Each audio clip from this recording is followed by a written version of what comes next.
So the second race of the weekend for the RLM Racing Bikesports Championship out on circuit now, with the grid looking like this. Josh Smith should be alongside Scott Mittell on the front row of the grid, but Josh Smith blew an engine yesterday. Charles Hall and Joe Stables on the second row of the grid. Ashley Hicklin and Adrian Reynard row 3. Joe Locke and Chris Preen on the fourth row of the grid. Looking a little bit further back down the order, onto the fifth row, that is going to be Aaron Bailey and Julian Griffiths. Row 6 is Joe Spencer and Richard Stables. The 7th row, Charles Hall and Robert Rees. The 8th row, Tony Barwell and Bruce Crawley. Row 9 will be Andrew Kimpton and Mark Boot. Ross Drew, Andrew Gord on row 10. Doug Carter and Mark Grayson on the 11th row, Chris Charles and Richard Hardy on row 12. But the cars coming through to take the rolling start. The lights go out now, and there is that gap on the front row where Josh Smith isn't. So it's Scott Mittell that moves immediately into the lead of the race. Charles Hall in that much bigger Radical behind him, trying to find a way through as they head through Abbey for the first time. But certainly it's Scott Mittell leading the race as they head down to the village hairpin for the first time. In behind him is Charles Hall. It's Joe Stables in third. Ash Hicklin, who had a good race yesterday, is in fourth position. The grid for this race set by the fastest lap times in yesterday's races. And they are making their way around the village hairpin now and onto the Hanger Straight for the first time. It is then the sole Mittell, the sole non-radical in this race, Marcus Pye, that leads as they head down to Stowe for the first time. Absolutely right. The centre seat Mittell with a 1 litre engine against the bigger engine Radicals behind, and you can see how small that car is by comparison. And despite the fact it's giving away a lot of power, it's very sleek and in a straight line, quick too, because Charles Hall is definitely no slouch, and he's off after Scott Mittell. But it's Mittell with that lead at the end of the first lap by 0.6 of a second over Charles Hall. Sometime Formula 3 and Formula Renault racer. Joe Stables is in third place, leading Class B. Ash Hicklin is in fourth. Adrian Reynard, the 1979 European Formula Ford 2000 champion, in a car of his own design and manufacture. So there, coming up the inside, there's the green car number 16 of Ash Hicklin coming past Stables. Stables coming back at him though, Ian. Yeah, absolutely, as they head down towards the link. And this is the fight for third position in yesterday's race, the first of 3 this weekend. The victory went the way of Scott Mittell from Charles Hall, but Ash Hicklin had his first outright podium finish. He's there in joint third position at the moment as Joe Stables was trying to come past him. There, though, you can see our race leader, Scott Mittell, in literally a class of his own. He's in a Class C car for up to 1100cc cars.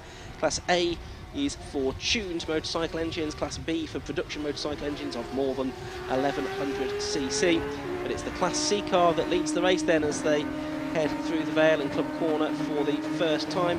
Good battles going on down the order. You can see the 15 car there of Robert Rees. He was going through in 12th position, going through Vale and Club. And there you can see the green car of Joe Locke. That's number 8 heading towards us, followed by number 1, Aaron Bailey, a regular in the Burkitt 6-hour relay race here on the Silverstone Grand Prix circuit, which will run once again later this season at the end of October. Julian Griffiths there, number 9, with Richard Stables, number 95, just behind him. They were locked in combat yesterday for much of the race. Julian Griffiths coming out on top in the 9 car, 7th place overall for him yesterday. But Scott Mittell, Marcus, continues to lead. He does. Then you've got this quartet of SR3 Radicals chasing behind. Radicals' most populous model, something like 1,500, I think, made over the years of the SR3s in various different guises.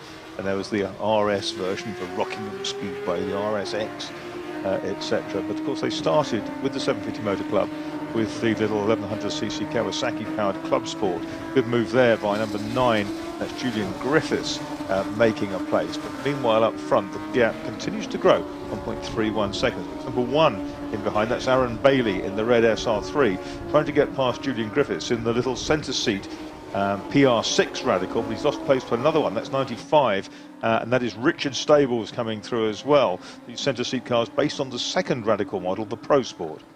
Yeah, Richard Stables, father of Joe, who's a bit further up the order. Joe leading Class B for the production engined cars. And Joe taking the lead of the championship yesterday with the demise of the erstwhile championship leader Josh Smith, who ran from Class A.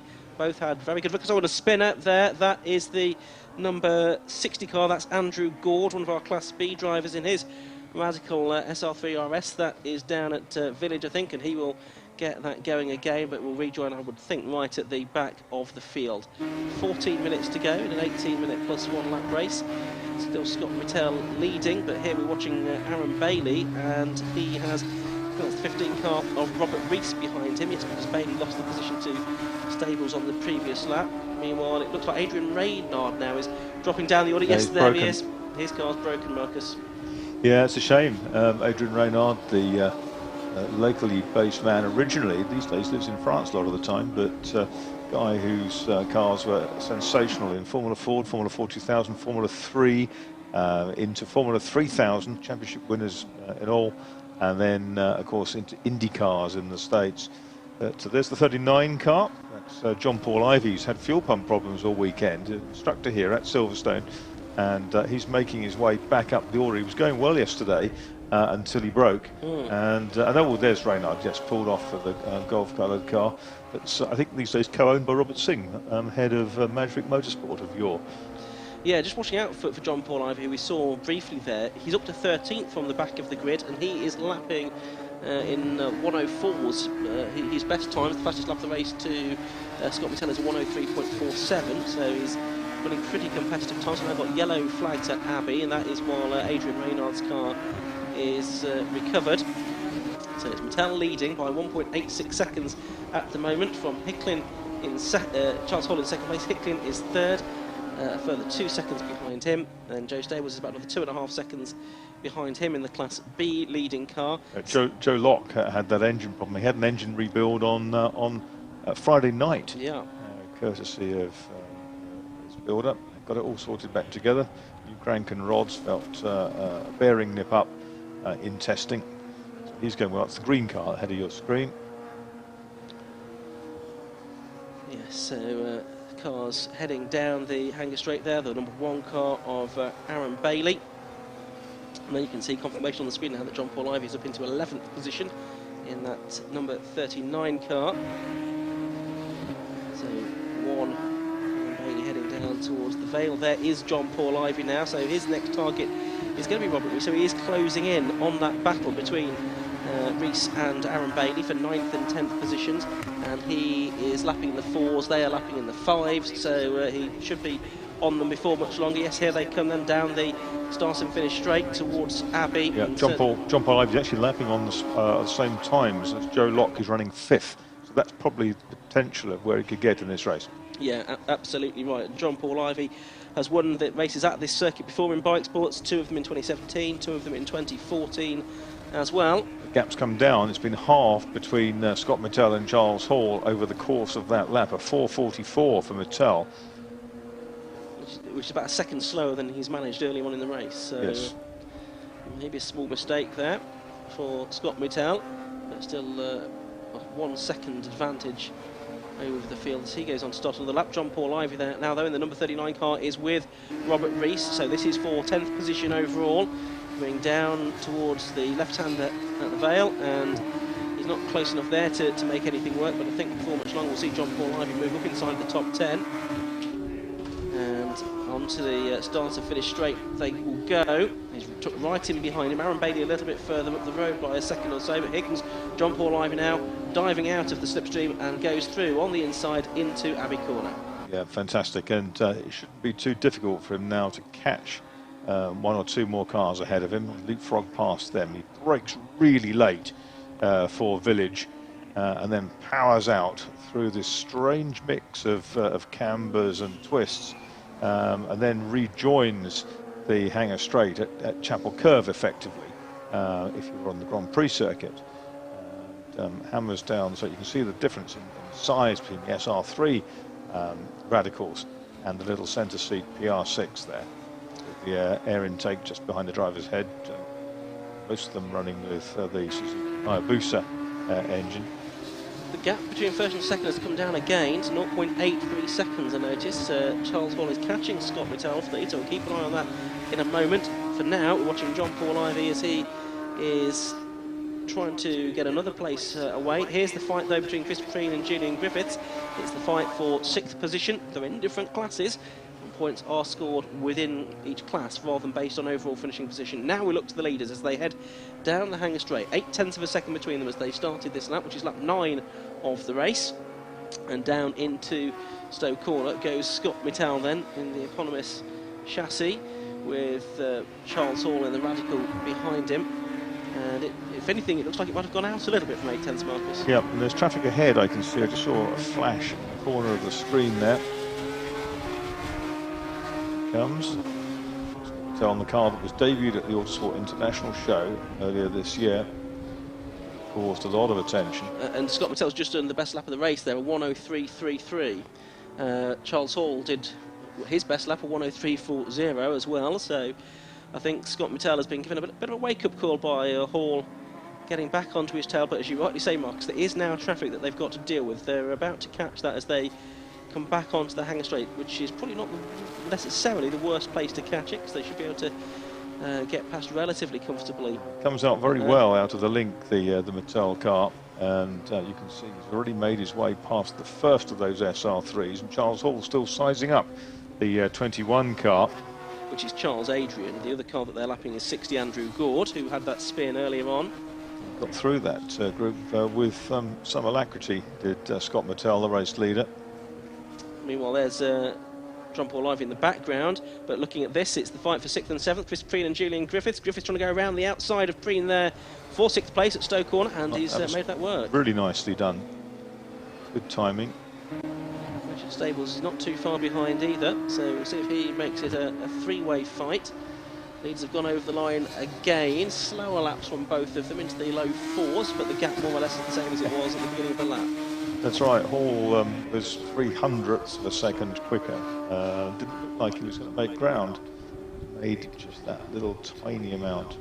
Now Richard Stables is trying to have a go at Chris Preen into Abbey, and unable to make a way through there. It's less than 7 minutes of this race to go, so we're well over halfway through. Yesterday's race extended to 16 laps, although we did finish slightly before the scheduled 18 minutes plus 1, so we might get an extra lap or two out of it today. Conditions today much improved compared to yesterday, not nearly the strength of the wind, although it's a healthy breeze. It's not the headwind that it was down the Hanger Straight yesterday, though. So there is the number 9 car, Julian Griffiths in 6th place, Chris Preen 7th, Richard Stables, the Yorko Talia, in 8th position, number 95, his son Joe, 4 places ahead of him. They do run within different classes as well. And there is Joe Stables talking of him, and he is going past some of these back markers now in the 98 car. And he is about 1.6 seconds behind Ash Hicklin now, who's just ahead of this traffic, which Joe Stables is now trying to negotiate his way through. Not made any easier by the fact that they're having their own private battle as well. Exactly, and you've got to try to do your best for your for all the other competitors on the track. You've got to try and make safe passage through. And they've done that. There's Hicklin in that blue camouflaged car, to the bottom right of the screen. Here's this chase group. Oh, and Joe Lock's broken. Joe Lock's broken, unfortunately, in the Tim Gray Motorsport run at Radical PR6. So smoke coming out of it. Hasn't done the engine again. Well, that's a retirement from 5th position, so that's a great shame. It was 4th yesterday, so one strong result yesterday, but 5th place for him today.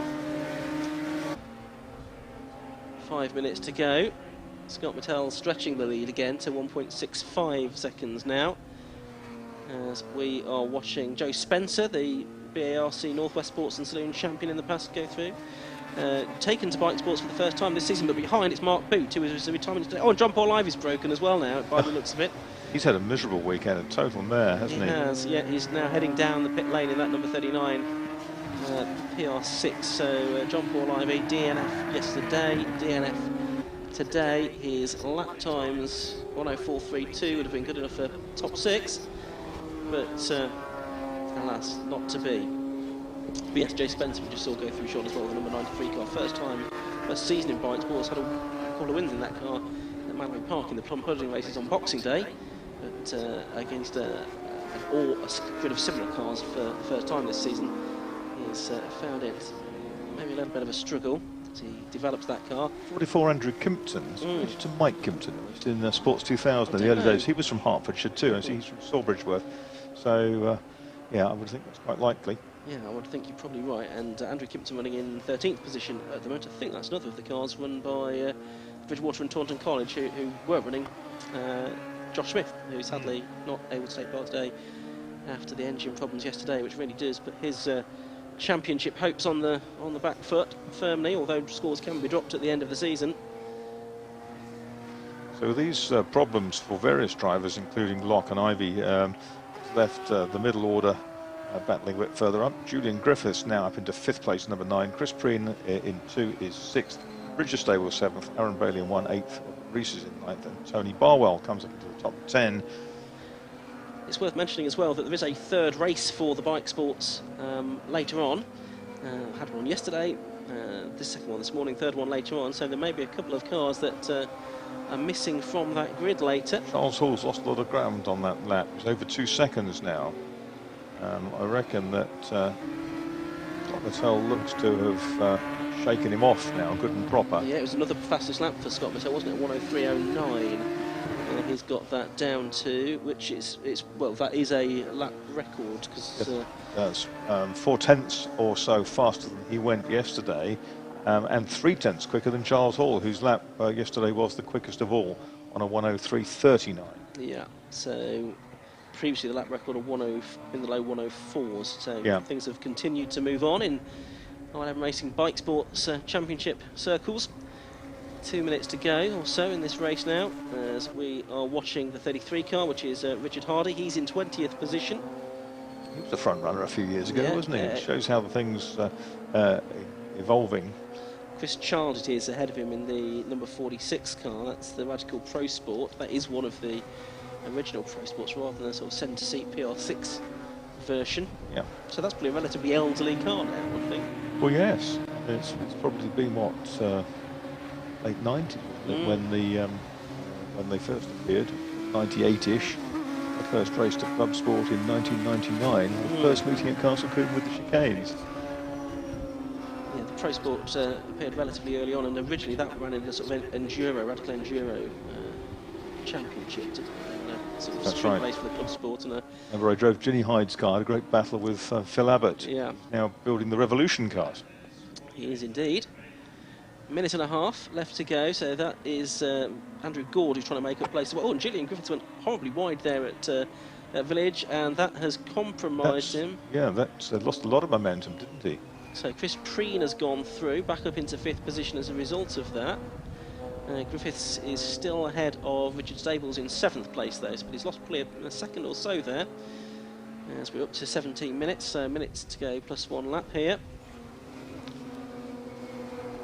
There is Stables. Now he will try and get one more place away from Julian Griffiths before the end of this race. They are both in the same class, both Class A cars. Here's the race leader, Scott Mattel, just putting a lap on 44 Andrew Kimpton. So he's lapped everyone up to and including 14th position now. Kimpton's in a winged SR4, which is interesting. So Mattel going on to what was probably his penultimate lap now, heading down, or will shortly be heading down the. He's heading down the hang straight. I couldn't see him there behind the Doug Carter car.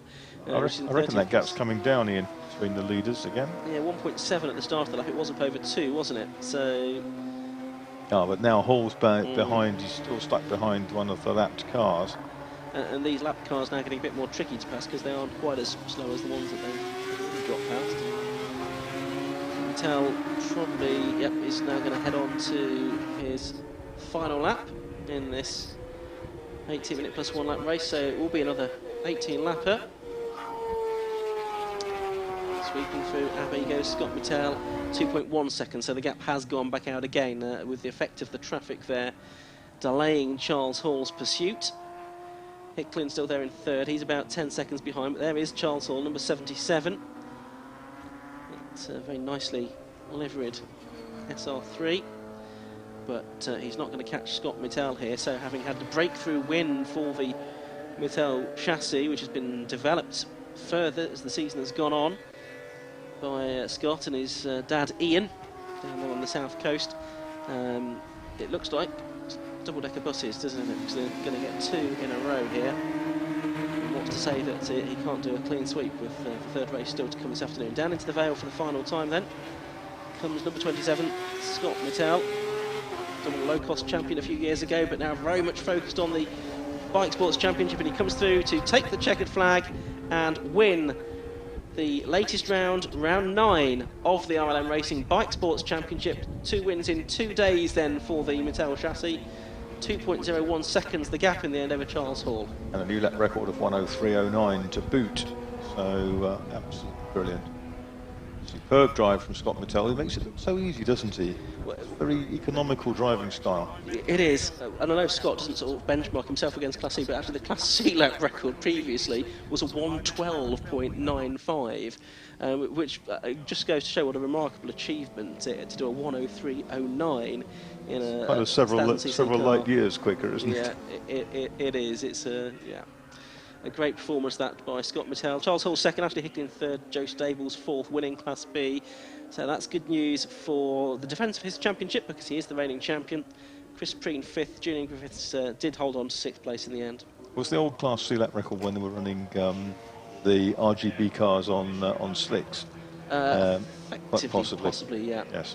Possibly not quite as developed as this Mittel is. Which is purpose-built. Yeah, absolutely. Job. So 2 from 2 for Scott Mittel then.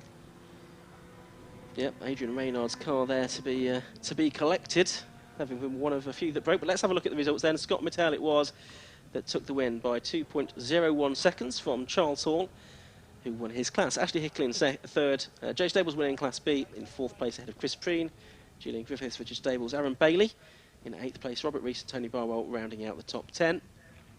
And as we look a little bit further back, Ian Charles, it was a good performance from him to get 11th, getting ahead of Joe Spencer, who dropped back during the course of that race. Doug Carter 13th, Andrew Kimpton 14th, and Mark Boot took 15th position. Then you get into some more of the Class B drivers: Bruce Crawley, Mark Raisin, Ross Drew, Chris Child and Andrew Gord finishing in 20th position. And just a couple more finishers really: Richard Hardy and Charles Adrian. Lee Bailey also a lap down, but as we saw, John Paul Ivy, Joe Locke and Adrian Reynard, 3 front-running drivers that failed to make it to the checkered flag. Drivers now down in pit lane, and we're going to hear from them with Josh Barrett. Thanks, Ian. To Scott Mittel, as well as Charles Hall and Ash Hicklin, the top 3 down here. Scott Mittel also, of course, winning Class C, but it's that overall victory that Scott was after. And that overall victory you got again, Scott. Well done. Yeah, it was a more enjoyable race there, actually. Charles was putting me under a lot more pressure. He was right there, and then we had the double wave yellows on the first corner, so I was making sure I was backing off a good chunk for those, and that let him catch up a little bit. But no, it was great fun. And you had traffic, like you say, to deal with, and that's where you seemed to pull out a little bit of a margin. Yeah, traffic worked really well for me today, to be honest. Everyone was really nice, and yeah, got through the traffic quite easily and just pulled out a little bit on Charles then, and yeah, it was great fun. Still quite windy today. Does that affect the cars much at all? No, I wasn't noticing it too much, so no, it's not a problem. Yesterday I struggled because I didn't have any dash, so I didn't know any oil temperatures, lap times, nothing, whereas today I had everything, so I knew it wasn't getting too hot, and I literally pushed most of the race. So. And now one more to look forward to later on. Yeah, can't wait, let's go do it again. Well done. So as our winner, Scott Mittel. 2nd place was Charles Hall, who was the best of the Radicals, and a Class A victory as well, Charles, but you were chasing Scott pretty hard. Yeah, I mean, I'll take that. A bit of an improvement from yesterday. We had a little bit of a surge in the fuel, which we thought was electrical. Actually, it's just not picking up the last bit, so we cured that. A bit more fuel in it. Car was great, but give it to Scott. It's absolutely, you know, he did flawless. I was looking forward to the having a bit of a play through the back markers a little bit, and if he made a mistake, but he didn't. So I just 2nd place. I'll take that. 1st in class. We spoke yesterday about you coming from single-seater racing, adapting from those cars, I guess, pretty good into the Radicals. Do you know, you're getting a Formula 3 or a Formula, an F3 or a Renault. They're lightweight and they're very quick.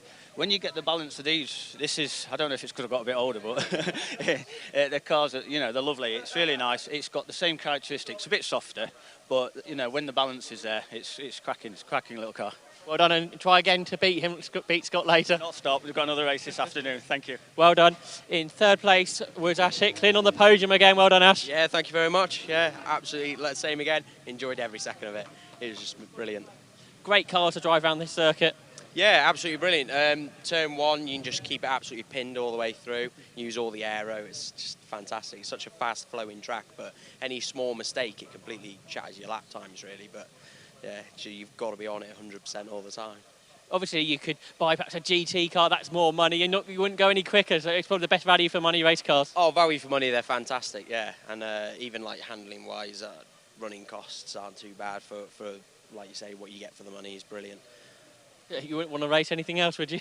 I'd love to do GT cars, to be fair, but yeah, budget, isn't it? So it's like the same for everyone else at the end of the day, but yeah, I'd love to have a go. Well done and good luck for later. Cheers, thank you very much. That was third place, Ash Hickling. Second was Charles Hall, and the race winner was Scott Mattel. We move now on to the second race of the weekend for Formula V.